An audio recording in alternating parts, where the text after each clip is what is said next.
Zikir yang paling afdal itu ketika berpadu antara hati dan lisan. Zikir kan mengingat. Kalau lisan menyebut. Nah, zikir itu bisa diartikan mengingat, bisa diartikan menyebut. Ya, artinya memadukan antara ingatan dan sebutan. Kalau cuma ngingat doang tanpa disebut, ya itu masih lebih baik daripada nyebut doang tanpa mengingat. Ingat doang tanpa menyebut masih lebih baik daripada nyebut doang tanpa mengingat. Yang paling baik itu adalah dia mengingat dan menyebut. Zikrul qalb al-infiradi afdal min zikril lisan al-infiradi. Kalau mau bicara cuma satu doang, zikir hati atau zikir lisan, mana yang paling afdal? Ya kalau cuma satu doang itu ya hati. Tapi yang paling afdal daripada itu semua ketika hati dan lisan berpadu bersama-sama. Itu apa artinya zikir hati? Zikir hati itu ketika bentuk daripada zikir yang mengalir di lisan itu dihadirkan di dalam hati, mengalir juga di hati zikir tersebut. Apabila orang yang berzikir bilang la ilaha illallah, maka hatinya pun juga mengucap demikian. Hatinya pun juga mengucap makna daripada kandungan la ilaha illallah, maknanya itu ada di dalam hati. Begitu. Kayak orang bilang warna merah, oh kebayang warna merah kayak apa di otak. Ya.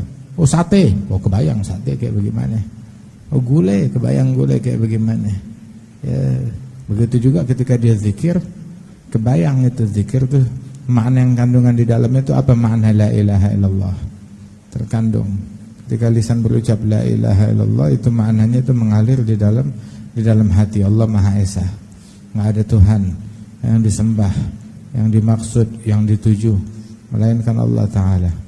Jadi seolah-olah itu hati menerjemahkan apa yang diucapkan oleh lisan.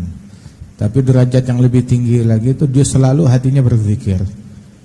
Selalu hatinya berzikir walaupun lidahnya diam. Sehingga tatkala lidahnya berucap, lidah menerjemahkan apa yang ada di dalam hati. Nah, itu dia derajat di atasnya itu semuanya. La ilaha illallah. Ketika dia berzikir dengan lisannya itu, lisan membocorkan apa yang mengalir di dalam hatinya daripada makna kalimat zikir yang mengalir di dalam hati.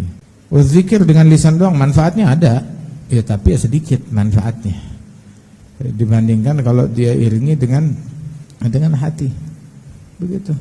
Itu berkata sebagian kaum arifin, ada orang nanya sama dia, kita zikir tapi kok enggak merasakan manis, enggak bisa menghadirkan hati kita saat berzikir, cuma mulut doang.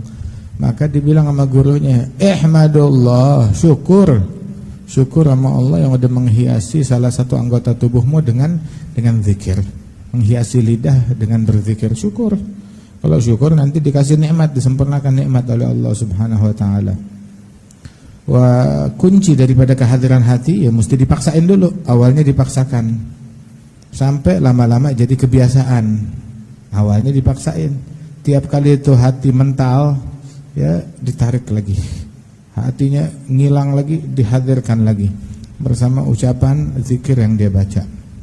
Awalnya perlu dipaksain, ntar lama-lama udah menjadi kebiasaan, dan lama-lama itu dia sulit lepas daripada zikir tersebut.